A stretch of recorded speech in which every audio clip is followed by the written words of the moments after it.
Olá, você que nos acompanha no Opção Play. Hoje recebemos aqui no Jornal Opção a Procuradora do Estado e Conselheira Federal que representa Goiás no Conselho Federal da OAB, a advogada Valentina Jungmann. Valentina, muito obrigado pela visita no jornal e obrigado pela entrevista. Eu que agradeço a oportunidade de estar aqui com vocês. Valentina, houve uma reunião do Pleno do Conselho Federal da OAB na semana passada com uma votação importante, que é a retirada de um item de um artigo do Regulamento Geral da OAB Federal, para que se respeite os 30% reservados de gênero, né, mínimo nas coligações, nas chapas para as eleições, tanto do Conselho Federal quanto dos Conselhos Estaduais e nas subseções no interior. Isso começa a ser aplicado já nessa eleição, só em 2021, o que ficou definido? Bom, nos conselhos seccionais nós teremos a preservação da regra, ou seja, 30% mínimo, coeficiente mínimo de mulheres que deverão compor a chapa da seccional.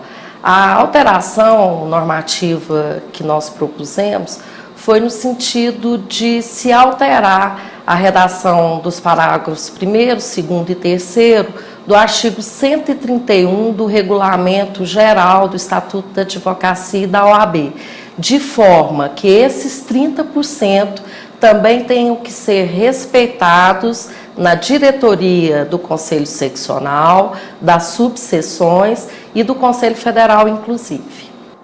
Doutora Valentina, essa decisão ficou para 2021. Por que ela já não passou a ser adotada a partir de agora, na eleição da OAB desse ano? Na verdade, a obrigatoriedade de que as chapas tenham 30% de mulheres também nos cargos de direção, a obrigatoriedade é que ficou postergada para 2021. Mas, mediante proposta que nós apresentamos no Conselho Pleno do Conselho Federal da OAB, a Comissão Nacional Eleitoral deverá recomendar que todas as chapas que se inscreverem para o pleito de 2018, inclusive, já observem esse percentual de 30% também nos cargos de direção. Eu acrescento que, por maioria, 21-6, entendeu-se que não poderia se obrigar as chapas que já atendessem essa obrigatoriedade ou essa previsão, uma vez que o prazo para o registro das mesmas é muito exíguo. Nós já estamos aí há menos de 30 dias para esse registro e que a obrigatoriedade poderia inviabilizar o registro de chapa, principalmente nas subseções menores. E por isso, para evitar de comprometer um sistema eleitoral democrático, é que o Conselho Federal, por maioria, aprovou a modificação normativa, todavia só vai exigir o seu atendimento a partir das próximas eleições. Parte da bancada do Estado de São Paulo no Conselho Federal da OAB levantou a dissidência de que não concordava com a inclusão dessa obrigatoriedade da representatividade mínima de 30% de gênero em todos os cargos das chapas só a partir de 2021. Queria que fosse a partir da eleição deste ano, 2018. Como que se deu essa discussão a partir da dissidência de um dos membros da bancada de São Paulo e como que ela tem repercutido na OAB em Goiás? Nós votamos um projeto cuja redação final foi apresentado pela própria Comissão Nacional da Mulher Advogada, que avaliou todo o cenário e entendeu que essa era a formatação possível de ser aprovada nesse momento. Eu acho interessante que, de forma dissonante, tenha sido apresentado esse voto pelo conselheiro Badoc, o integrante da bancada de São Paulo, uma vez que, apesar de ser São Paulo a seccional com maior número de advogadas, no Conselho Federal só tem uma representante. Então, eles adotaram um discurso, mas que na prática não é seguido pelaquela seccional. Em Goiás, os advogados Leon Diniz e Pedro Paulo de Medeiros, que é um possível candidato à presidência do Conselho Seccional da OAB em Goiás, levantaram a discussão de que a senhora, como conselheira federal e mulher representando Goiás no Conselho Federal, teria votado contra a escolha da obrigatoriedade dos 30% de gênero já nas eleições desse ano dentro da ordem. Como é que a senhora recebe essas críticas?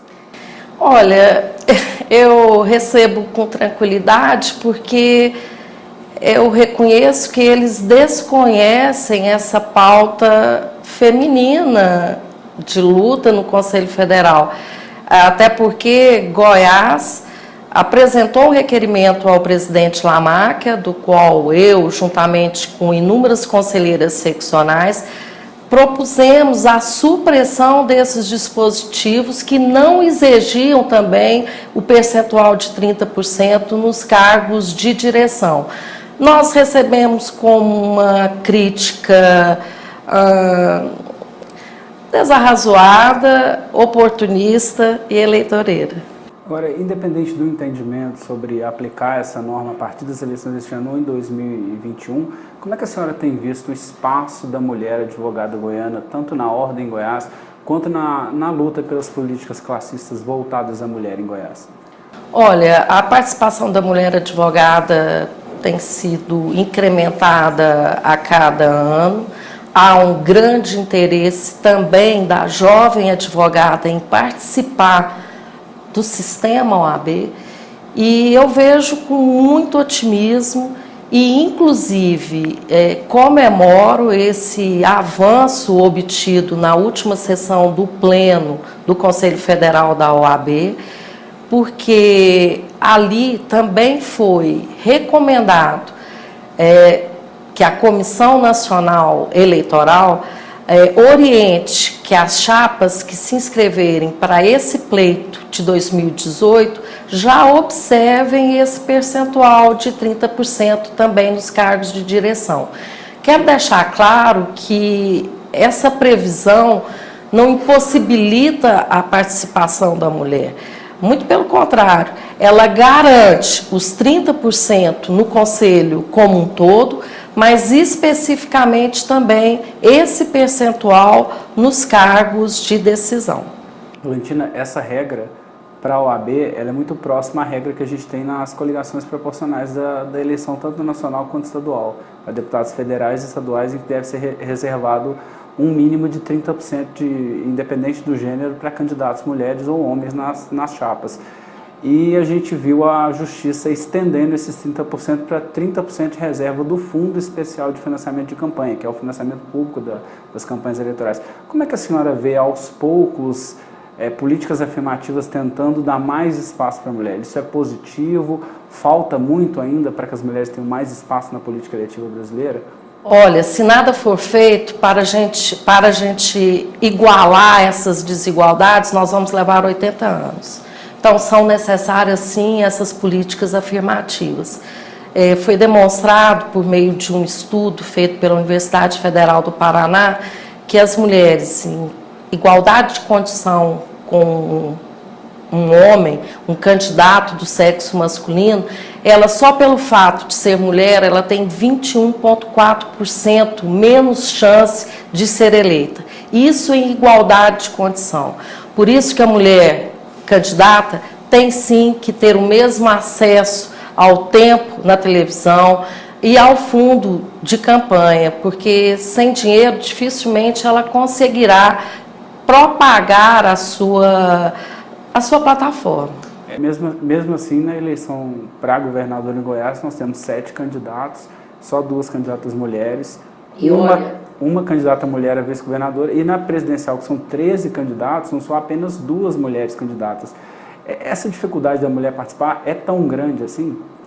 É tão grande e decorre de inúmeros fatores. Inclusive, se nós buscarmos na história, a participação da mulher na política, ela é muito tardia.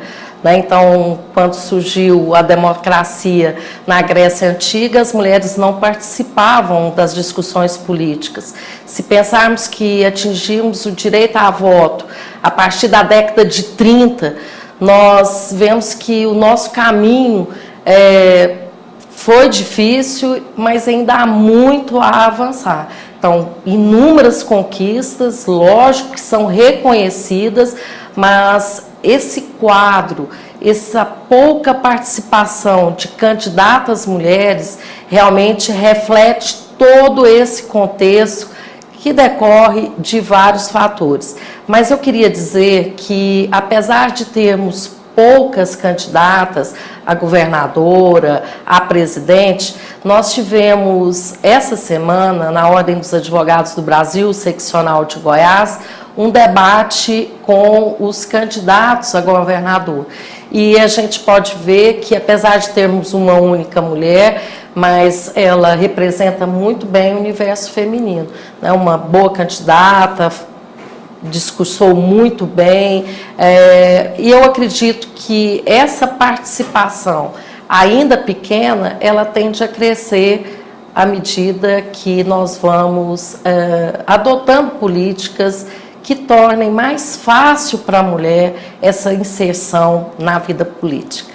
Você que nos acompanha pela Opção Play acabou de assistir a nossa entrevista com a Procuradora do Estado e Conselheira Federal da Ordem dos Advogados do Brasil, seccional Goiás, Valentina Jungmann. Doutora Valentina, muito obrigado mais uma vez pela visita e pela entrevista. Prazer é meu. Muito obrigada a vocês.